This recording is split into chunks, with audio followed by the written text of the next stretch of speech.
Hello there ladies and gentlemen, I'm Paul TX141 Walsh, welcoming you to an all new World of Warships gameplay today on our channel. In this episode I intend to conclude my gameplay analysis trilogy of the recently buffed Tier 8 German premium heavy cruiser, known as the Prinz Eugen, with a Tier 8 Epicenter game on the map Trident. For reference, the buff to the Prinz Eugen as of update 0.7.4 was the fact that she received the damage repair party consumable, and we are going to be focusing specifically on that in this gameplay, getting the most out of that consumable and extending our health pool towards the maximum theoretical possible, which with our build takes our base health pool of 45,000 and pushes it all the way up to a maximum theoretical of 75,240 HP.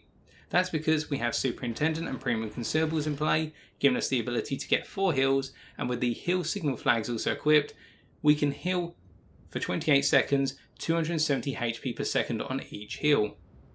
That means we can heal a maximum of 30,240 HP over the 4 heals, hence we get that number of 75,240. My opening gameplay will be to focus on pushing the western side. Now I'm doing this for 2 reasons. Number 1 is to set up a crossfire against the enemy ships that push in towards the centre, particularly the central west section of the map, with all 3 objectives being the concentric circles in the centre of the map. And secondly, to effectively provide width to the team, and more on that in a little bit. Let's focus on the crossfire situation first. By going out here, it gives me the ability to try and punish the broadsides of those cruisers who decide to sail towards the centre and get spotted early on. Alternatively, the battleships that are spotted prematurely, or if they're less than advantageous concealment compared to our own. And then also doing this by providing the width. The first thing that's important about this is the enemy team do not have the confidence just to push down the western side and not think they're not going to be punished for it if they make a really aggressive play down here, because I will be there to defend against it. Now we can see the Tirpitz immediately. We're also going to spot a Charles Martel, and then we'll also spot an Edinburgh. And whatever our ability to citadel for 5,900 HP per armor piercing shell, it's not going to be too much of a problem when Edinburgh presents a broadside to us, right?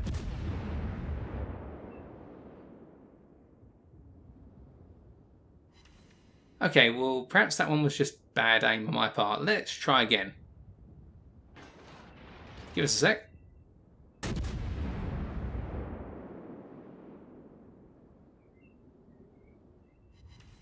Okay, perhaps there's poor aim on our part once again. Let's try a third salvo because they're still choosing to expose their broadside. Well, yeah, I don't even need to let that one land. We can see we're giving way too much lead to the target. And it happens every so often. I got all my shots wrong on the Edinburgh there. But we're going to carry on, and we can see how we were in a position to counter the threat of the Edinburgh, trying to shoot at our teammates in the centre, and that's the crossfire we were setting up. It also means that we have a nice firing angle on the enemy Kiev for a brief period of time whilst they're spotted by our Cleveland, who's overextended. But we're able to do a very nice 1,770 HP of damage with 3 over-penetrating shells here, and whilst that's not too much in the grand scheme of things, that'll be enough to take away some key health that the Kiev may wish to use if they're going to be very aggressive later on, or with their speed and their rather lethal torpedoes.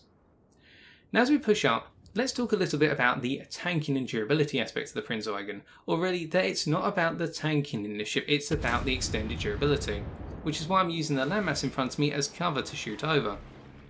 I'm also sending up my catapult fighter here in order to spot the Tirpitz once again for my team and for myself.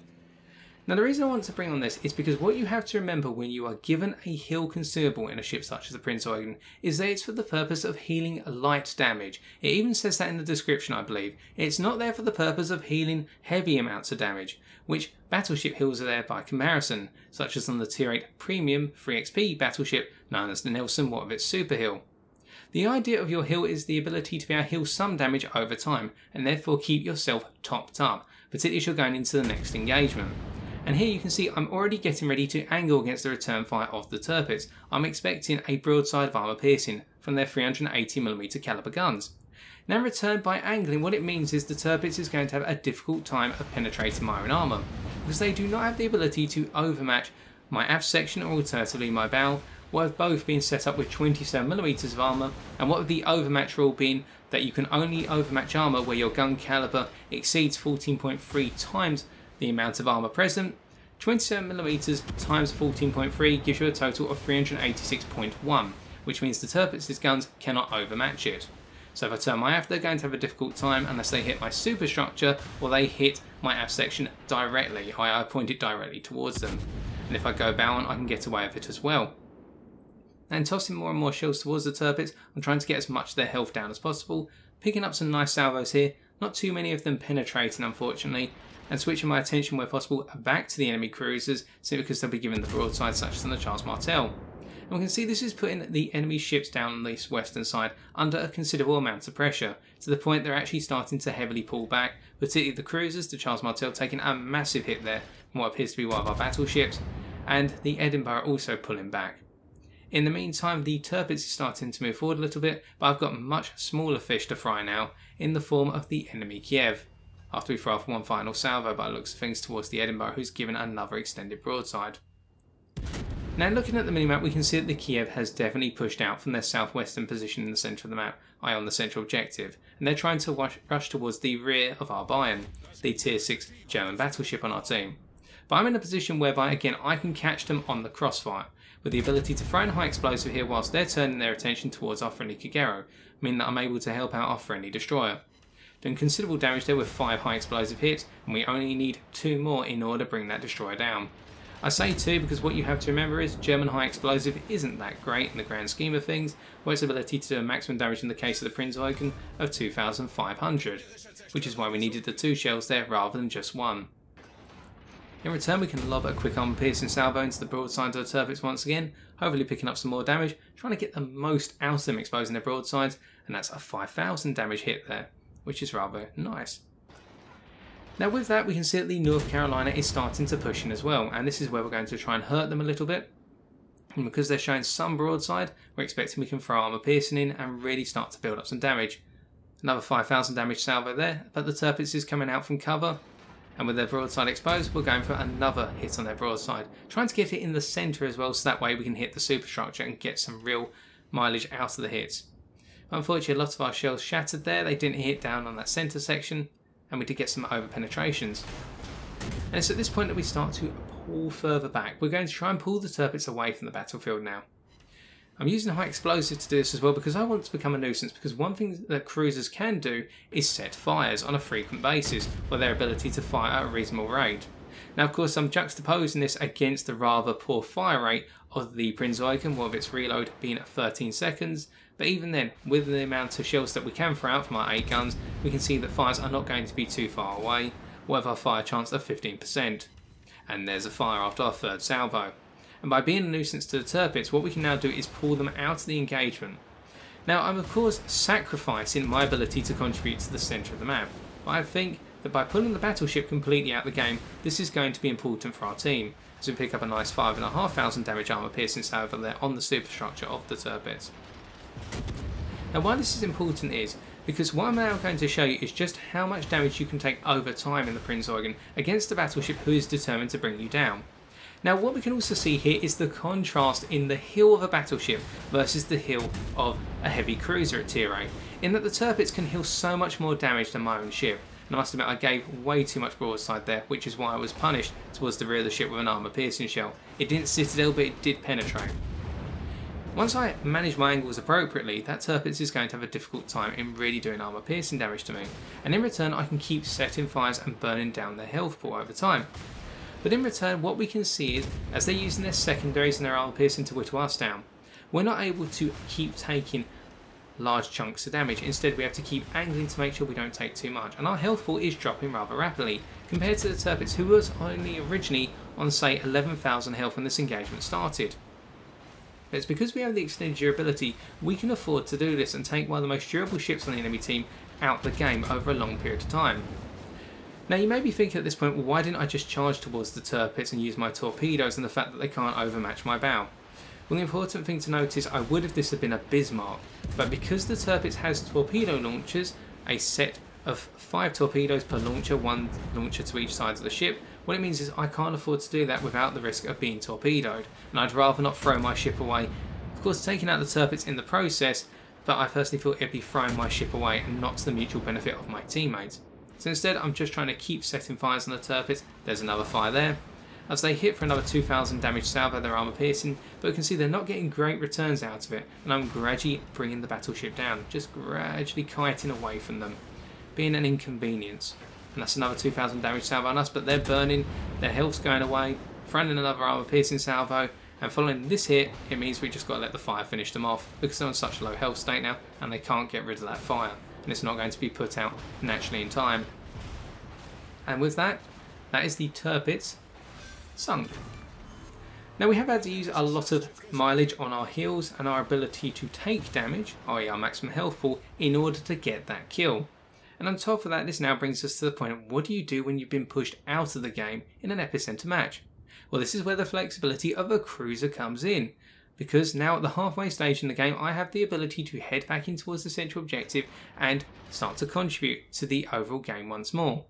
Now it's not to say the elimination of the turrets there was not contributing to the game, but look how far we've had to move away from the battlefield. We're approximately 20 to 25 kilometers away from the next engagement, and that's a bit of a difficulty, in that we're now at the game for a considerable period of time, and it means it's up to our teammates to start turning the odds in my team's favour. Now of course you will have to rely on your teammates, even if you are the best players who can carry games of 1 versus 5. You do have to rely on your teammates somewhat in order to be able to get into given situations, and I have faith in my team here at the very least to hold their ground in the centre. And they seem to be doing a good job. What the Charles Martel fall into Akizuki, Ortego seems to have their head screwed on as well. They're doing a good job of flanking the Edinburgh and the Akatsuki. And what if our Akizuki unfortunately fall into the enemy Edinburgh? It means now that the enemy ships are starting to take the centre, and they're able to take both the centremost point and also the intermediary circle. And it looks as though our Bismarck has made their way down into the southeastern corner in pursuit of the enemy Cleveland. But nonetheless, this is still a winnable game. While our team has the points advantage for the time being, the enemy team is not going to get all 3 objectives, while Ortego holding the outermost objective. To a degree, they'll be rotating back into it shortly by the looks of things. And as we make our way in, we're already halfway back, and it hasn't been too long, it's been 1.5 minutes, the time taken us to get this distance covered. Now I've got 1 hill left as well, and we can see that we've still got a health pool of 15,000, and this means we can still afford against an Edinburgh that can only fire armour piercing shells and an Akatsuki that has torpedoes, but we have very powerful hydroacoustic search. We still have the mileage left on this ship to contribute, and that's where the damage repair party consumable is so valuable to the Prinz Eugen, in the fact that if we did not have it, we would have been dead to that turpits by now, but because we have the consumable, it means that we can stand the game for the longer haul. And we're spotted, so what we're assuming straight away is it could be the Akatsuki heading towards us to try and torpedo us, or perhaps they spotted us as they're trying to flank our friendly Ortego. So we can't take risks, instead we're throwing down the hydroacoustic search, and it happens to be the enemy Edinburgh. Now remember, this cruiser can only fire armour piercing at us, so if we start to angle towards their armour piercing, it means the returns they're going to get, as we finally get a punishing salvo on them, their returns are going to be minimalised. And with this new salvo coming in, they did no damage whatsoever, and we're using our final heal to get the most health back. And again, we're a little bit premature of our heal perhaps, we're not going to be getting the full amount of health out of it. As we can see, by the time it gets down to the final 5 seconds, we've finished healing. Although we do get a little bit more back with that final salvo from the Edinburgh, so we get most of the heal out. And we're now back up to 17,000 health, gone down to 15,000, but as you can see we're in a good health state here. And what's more, remember I said about setting up crossfires earlier? I've set one up right now against the Edinburgh, in the fact that I've got my armour piercing held back for if they give a broadside, meanwhile our Ortego's on their broadside tossing in high explosive shells, which will absolutely smash the Edinburgh to pieces, what with their lack of armour. And with their burning, they're going to sink, that's them out of the game, and we've still got 11,000 HP in the bag. Now it's time to start going after the enemy ships that are remaining, working with our Ortego to do so. Now you may be wondering at this point, well, how can I have the confidence to do this now I've got no heals left and I'm only on 11,000 health? Well, what I have to keep in mind is I've got very powerful armour piercing, which I'll try to make the most of, and I've also got the ability to use my Hydro and my Catapult Fighter when they return. The Catapult Fighter's still flying around and the Hydro is going to expire shortly, but in the meantime we're just going to work behind our Ortego in order to support them whilst we're recovering our Hydro. We're reloading it, and then once it's reloaded we will take the lead in spotting the torpedoes first, because we're able to spot torpedoes at a distance of 3.84 kilometers when it's active and enemy ships at 5.58 kilometers. So we have to work a little bit of our teammate here, but no, I'm not having to type anything major in the chat to tell the Ortego what to do. I'm just analysing the fact that they're the one at the lead right now, they're pushing in towards the central objective, and I'll be behind them providing the longer range fire. Not too far away to make it less accurate in terms of long range fire, but far enough away so that way I'm not going to be the centre of attention whilst I'm getting my hydroacoustic back. The Cleveland's pushed in, And again, we'll set up a situation here whereby if the Cleveland wants to give broadside to try and really hurt our Otago or dodge their incoming torpedoes, then we're ready to punish the Cleveland. We'll throw in one salvo to begin with. Well, that doesn't look as though we've given the Cleveland enough time to present a nice angle as we bounce our armour piercing, but the follow-up salvo should get the trick done if we wait and hit them at the right moment. And here it goes.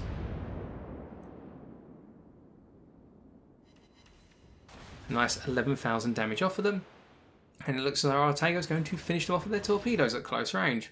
And that's the Cleveland gone for minimum damage taken to the pair of us, by the looks of things. And as we move in towards the centre now, we'll support our Otago in taking all three objectives at once. Well, that's going to be our aim. At the very least, we can perhaps take the central objective and the intermediary circle. And once these objectives are on our side, our team can start to build up points again. And with our team already having a 60-point advantage, what that means is that the enemy team's going to have to become aggressive in order to win. Alternatively, they may be sitting back, but they're just going to lose the game over time because the points advantage will just swing further and further in our favour. So we're about to take the central and the intermediary. And it also looks as though we've taken the outermost. So we're going to have all three on our side for the time being. In moving up, we're going to be a little bit closer to support our Otago, but what I'm thinking at this point actually is no, I don't want to support them, or at least get too close to them, because the fire coming in is from the enemy Cleveland. But with the Cleveland not being spotted, that tells me they must be behind a landmass, and therefore the Akatsuki is the closest ship. And if the Akatsuki is close to the Otago, then they can spot the Otago. They'll most likely be on the southwestern side of the objectives. So if I make my way towards the northwestern side, the Akatsuki's not going to know I'm there. And it means I can flank the Cleveland based on their last known position, and perhaps even flank the Akatsuki if they decide to move back towards the west. The Cleveland's position is confirmed to us. We're then firing on our Otago in open water now, and I start to make my way round to the western side of the objective, switching on my Hydro. Remember I said earlier about waiting for it to be reloaded by sitting behind our Otago, who also gets a hydroacoustic search consumable? Well, this is how we're balancing our ship out on our teammate, in the fact that we can now afford to move into a more forward position to potentially punish the enemy Cleveland, who is charging in. Now Otago in return is pulling back because they're in open water at the moment, and it could be the case that the Akatsuki is trying to torpedo them. I can't see that because I'm not looking towards my teammates, so I'm focusing on the situation at hand. But by them pulling back, they are baiting the Cleveland on into the objectives, and the enemy team has to really push the objectives if they want to win this, simply because the Otago and I could just choose to literally hide behind a landmass and wait for our opponents to come to us. Because if we hide in the centre, it means the enemy team can't cap, and they'd have to sink both of us in order to win. As I push around at this point, I'm tightening the angle as I come around the landmass off to what would be our port side. The reason for this is so that way if the Cleveland does catch us for a broadside of armour piercing, or the 6-inch guns, it's not going to do as much damage as they'd like. We'd bounce some of the shells. And we've bounced a lot of shells that we've fired at our opponents today, so we're going to try and return that favour. In coming around, we're coming around on the 6 of the Cleveland, and note the importance of the catapult fighter here being shot at by the Cleveland. They haven't switched their AO off, which means that our catapult fighter is spotting the Cleveland's position for us, even though we couldn't see it directly at first. And in return, hitting them with some high explosive, we knock them down to half their remaining health. Make the silly mistake here of switching over to armour piercing. I thought they'd continue to sail broadside. Bad mistake on my part, really not playing it well on the armour piercing today. But we switch back to our high explosive, and this will be enough to finish them off. As we've still got our Hydra active, so any torpedoes coming our way from the Akatsuki we'll be well aware of, and this will be the end of the Cleveland.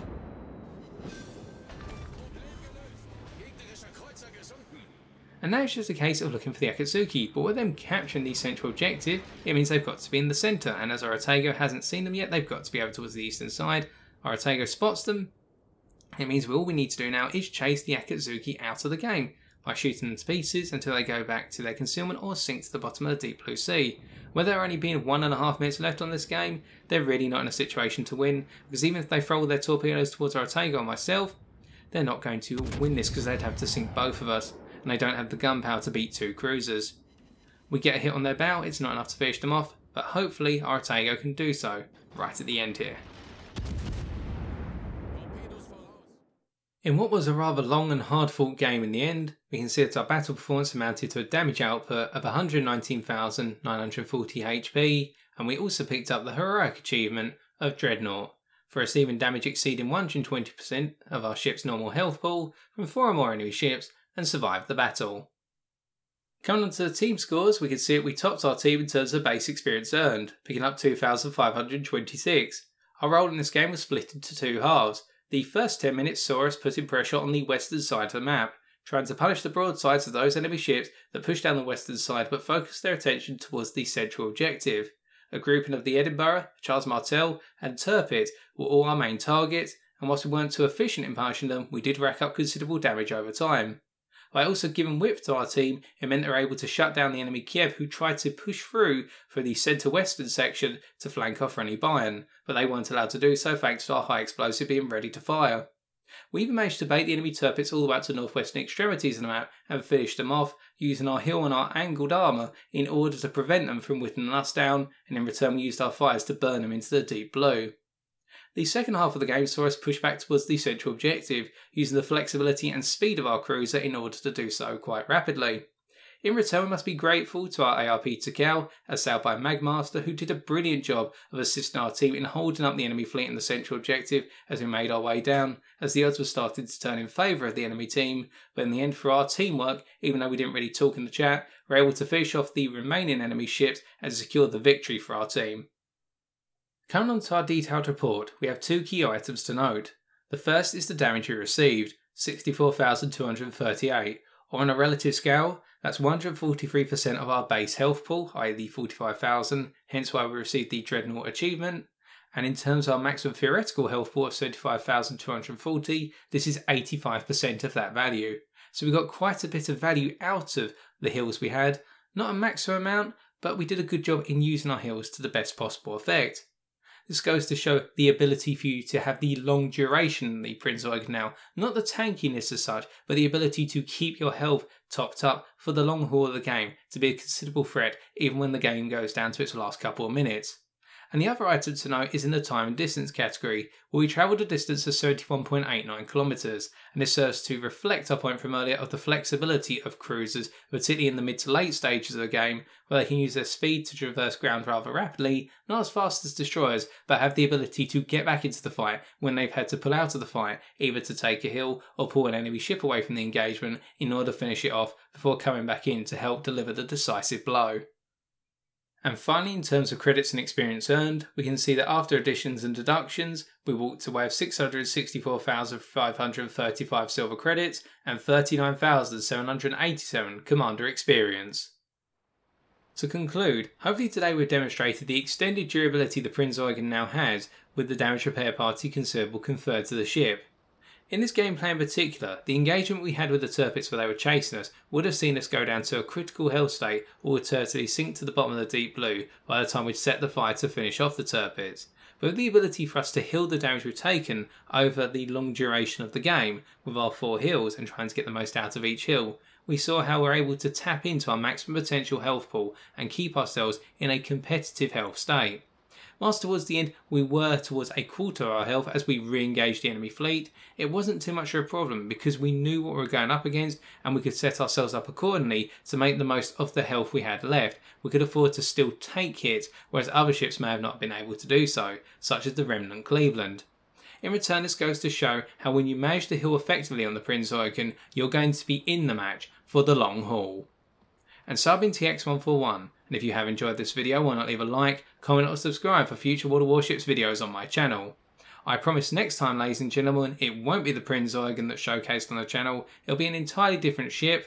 But if you are looking to get into World of Warships today, based on what you've seen on this channel, be sure to use the link in the description of this video to sign up for free. It's a great game, ladies and gentlemen, tons of depth to it, you've just got to give it a try, so why not today? With that, all the best as always, and until next time, take care and fair seas.